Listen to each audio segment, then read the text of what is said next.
Hello everyone, my name is Mohit Bhatia. बच्चों, आज हम लोग बेसिक मैथ्स के लेक्चर नंबर 11 पर आ गए हैं।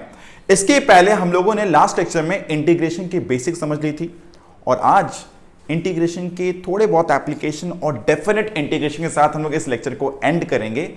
मैं एक्सपेक्ट करता हूं बच्चों हम लोग ने बेसिक मैथ्स के सारे लेक्चर एकदम सीक्वेंस में देखे हों और सारी बातों को प्रॉपर्ली नोट किया। मुझे पता है कैलकुलस कई बच्चों के लिए काफी नया रहा होगा और इन पर जितनी प्रॉब्लम सॉल्विंग करेंगे उतनी चीजें आस्ते आस्ते क्लियर होने वाली है। तो हम लोग प्रॉब्लम सॉल्विंग सेशन के साथ भी आने वाले हैं आगे।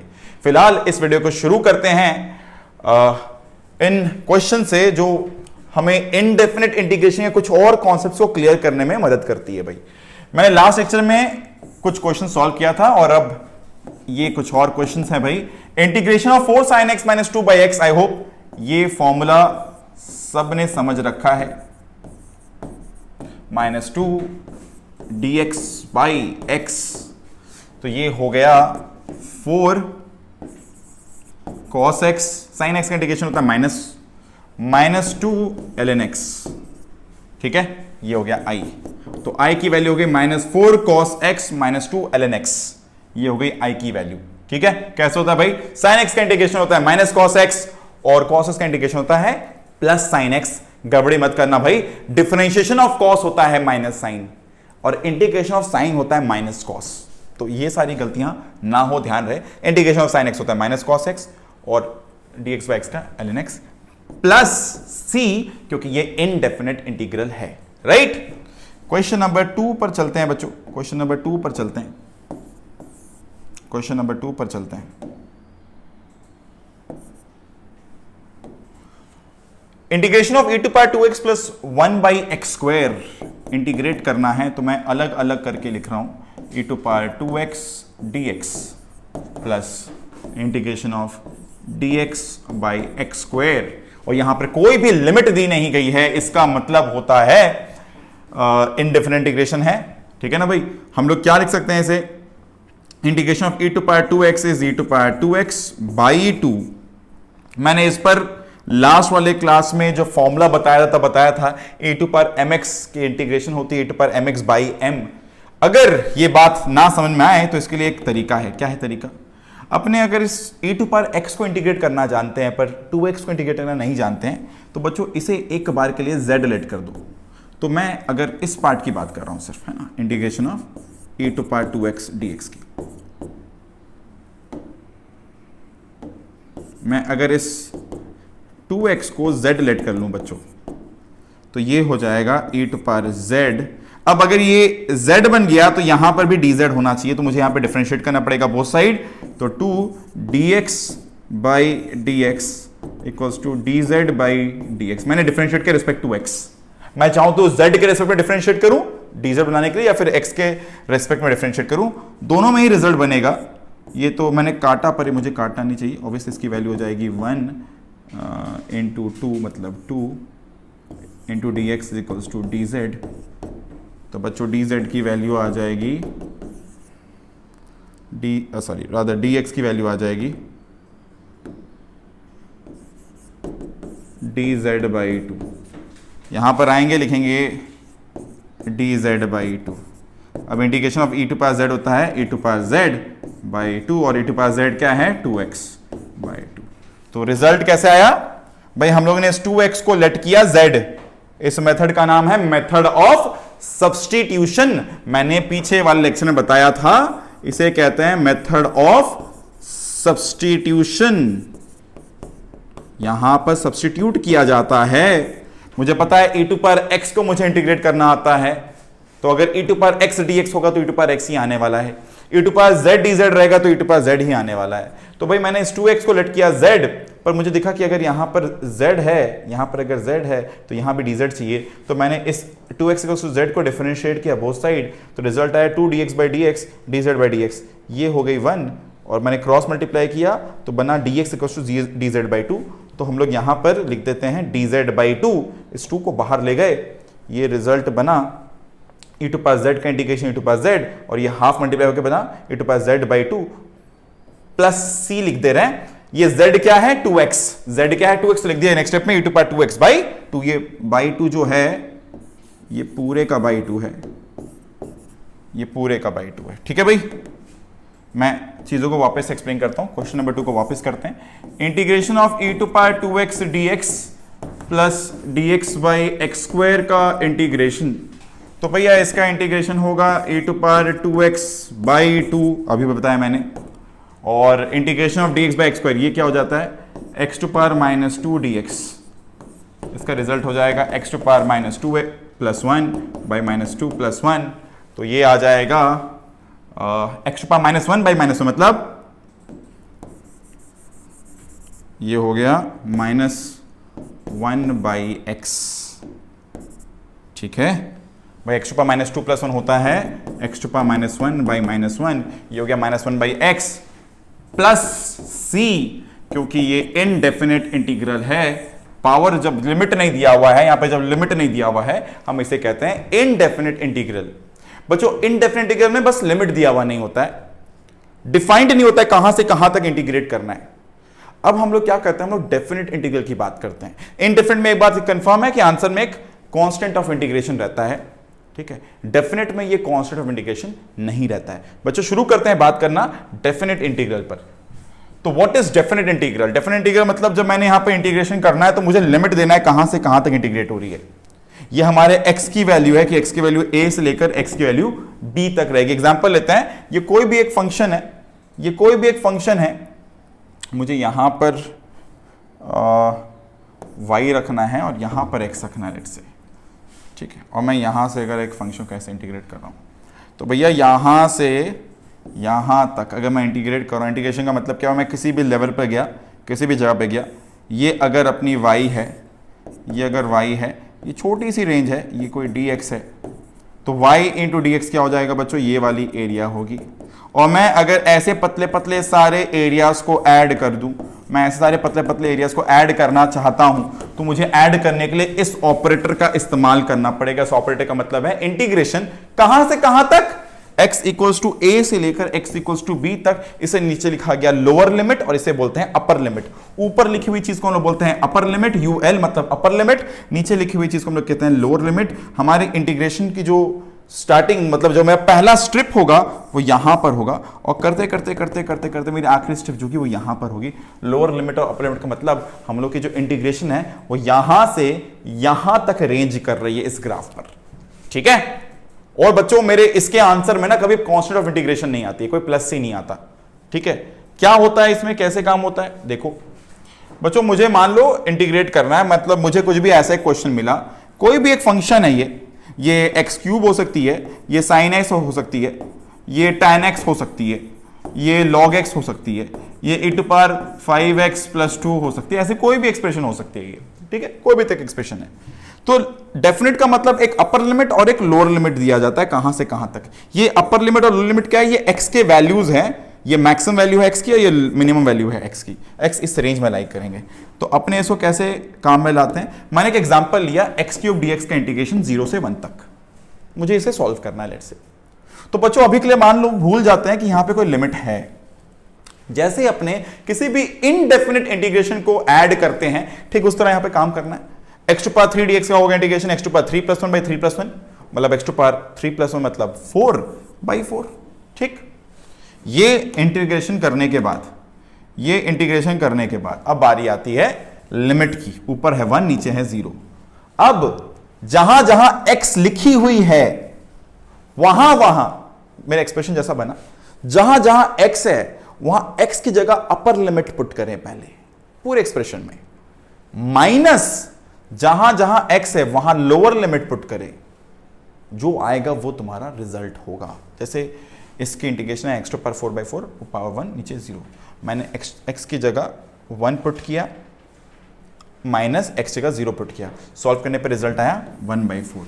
तो एक तरीके से बोल सकते हैं अगर मैं x क्यूब का ग्राफ बनाऊं, जैसा भी ग्राफ बनेगा, जो भी ग्राफ बनेगा, जैसा भी ग्राफ बने, यहां से लेकर 0 से लेकर x इक्वल्स टू 0 से लेकर x इक्वल्स टू 1 तक में ये जो एरिया होगी, ये एरिया कितनी होगी, ये एरिया होगी 1 बाई 4। ये 0 से 1 मतलब 0 से 1, लोअर लिमिट 0 अपर लिमिट 1। मैंने इसे इंटीग्रेट किया, मेरा एक्सप्रेशन आया। अभी तक ये डेफिनेट नहीं था, मैंने अपर लिमिट पुट किया माइनस लोअर लिमिट किया। मैं बता दूं डेफिनेट इंटीग्रेशन ज्यादा फिजिकली काम में आती है फिजिक्स में, इनडेफिनेट उतना काम में नहीं आती जितना डेफिनेट काम में आती है। ठीक है, हालांकि मैं इनडेफिनेट और डेफिनेट दोनों के एप्लीकेशंस दिखाऊंगा, पर मैं बता दूं फिर भी बच्चों ज्यादातर काम में आने वाली जो इंटीग्रेशन रहेगी वो डेफिनेट रहेगी, है ना, बिकॉज चीजें डिफाइंड रहेंगी तभी हम लोग उसको फिजिकली यूज कर सकते हैं। तो भाई अगले एक क्वेश्चन पे चलते हैं, कुछ सेट ऑफ क्वेश्चंस करते हैं। ज्यादा हाईफाई कॉन्सेप्ट नहीं जानना है, बेसिक लेवल पे ही जान के रखना है इस टॉपिक को।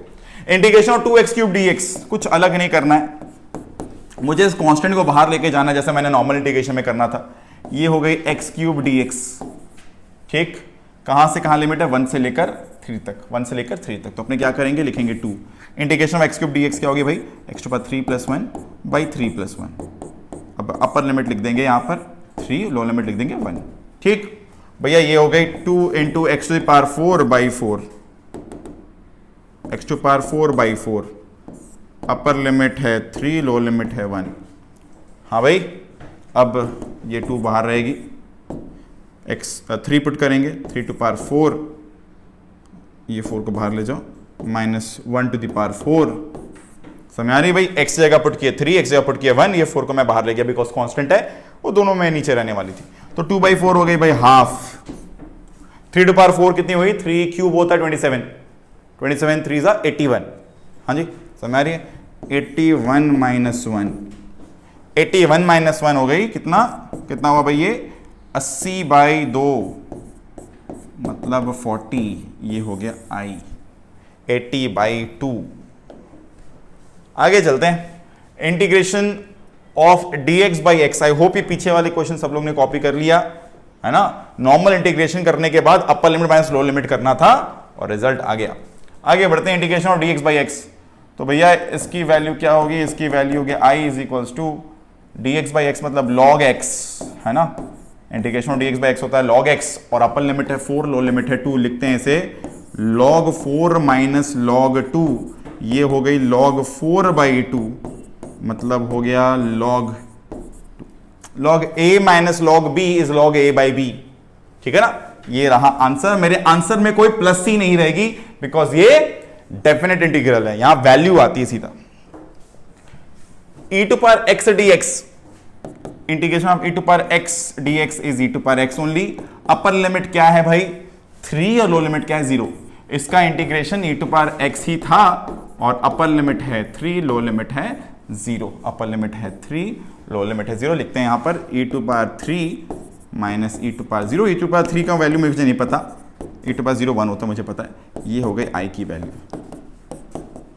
इंटीग्रल की वैल्यू। ठीक है, आगे चलते हैं बच्चों। इंटीग्रेशन ऑफ 4x² + 6x + 3, ये पूरा का dx। तो भाई इसे आराम से सॉल्व करते हैं। इंटीग्रेशन ऑफ 4x² + 6x, यहां पे भी dx लगा दो, dx लगा दो, नहीं तो इंटीग्रेशन पॉसिबल ही नहीं है, सेंसलेस हो जाएगा, मीनिंगलेस हो जाएगा। फिर 1 से 3, 1 से 3, 1 से 3, चाहो तो अलग अलग करके लिमिट पुट करना, चाहो तो एक साथ करना। मतलब क्या, पहले इंटीग्रेट कर लो, 4x³ / 3, 2 + 1 / 2 + 1 प्लस 6x² / 2, x⁻1 + 1 / 1 + 1 और 3x। इस पूरे का जो लिमिट है, अपर लिमिट है 3 है, लोअर लिमिट क्या है 1 है। ठीक, नॉर्मल इंटीग्रेशन कर दिए, अब लिमिट अपर है 3, लोअर है 1। तब पुट करते हैं बच्चों x जगह 3 पहले, तो 4 3³ ऐसे भी कर सकते हैं कि इंडिविजुअली काम कर ले, है ना, वो भी कर सकते हैं कि 4 3³ / 3 प्लस 6 × 3² / 2 प्लस 3 × 3, ये हुआ अपर लिमिट, माइनस लोअर लिमिट 1 डालते हैं हर जगह, 4/3 प्लस 6 × x², 1² / 2 मतलब 6/2 प्लस 3 × 1, ये हो गया lower limit. Upper limit lower limit solve करने पे क्या आता है रिजल्ट, एक बार चेक कर लेते हैं फटाफट। ओके, यहां पर हुआ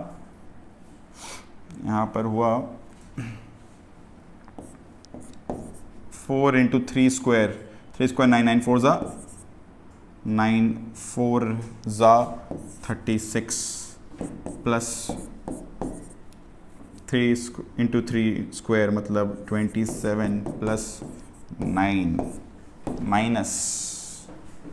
माइनस कितनी वैल्यू आने वाली है भाई, यहाँ पर आएगी 6 एलसीएम, यहाँ पे हो गया 8 प्लस 6 एलसीएम मतलब यहाँ पे 3 6 18 प्लस 3, तो 8 प्लस 18 26 प्लस 3 29/6, ये हो गई यहाँ की वैल्यू।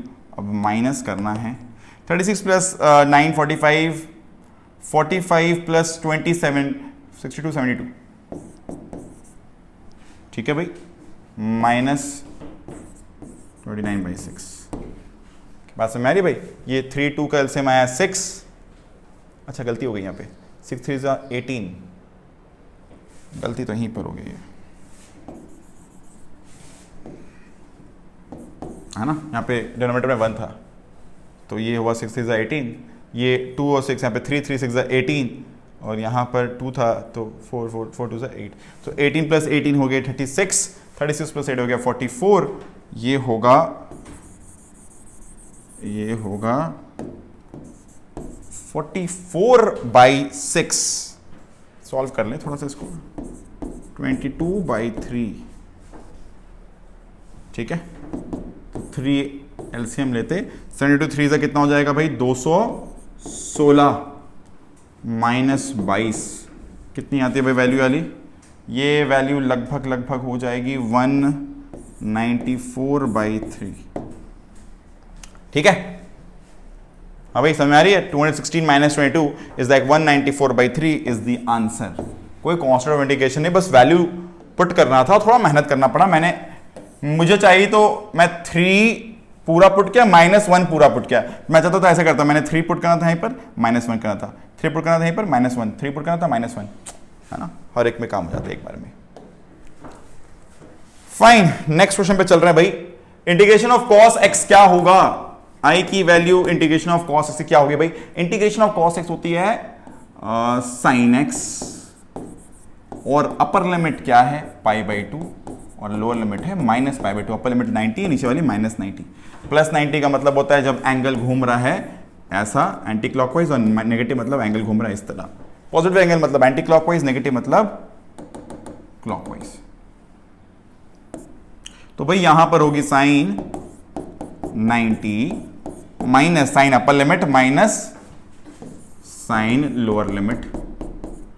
भैया साइन -90 की माइनस साइन बाहर आ जाती है, नियम है sine minus theta is minus sine theta, ऐसे याद रख लो, है ना, या तो साइन -π/2 को तुमको पता है ये -1 होगी तो माइनस माइनस प्लस हो जाएगा, ऐसे भी देख सकते हो कि इसकी वैल्यू 1 होगी, माइनस ऑफ ये -1 होगी तो 2 हो जाएगा, या फिर इस माइनस साइन को बाहर ले जाओ तो माइनस माइनस प्लस हो गया तो फिर होता 1 + 1। तुम दो तरीके से देख सकते हो, साइन -90 मतलब 270 डिग्री पर आती है ना, -90 मतलब इधर ऐसे है, तो इस कोऑर्डिनेट में साइन की वैल्यू क्या होती है, नेगेटिव होती है, तो भाई साइन 90 नेगेटिव वाली -1 देती है तो माइनस माइनस प्लस होता, 1 + 1 2 हो जाता, या फिर तुम इस माइनस को सीधा बाहर ले जाओ, साइन 90 + साइन 90 करो, 1 + 1 सीधा 2 आ जाता है ना।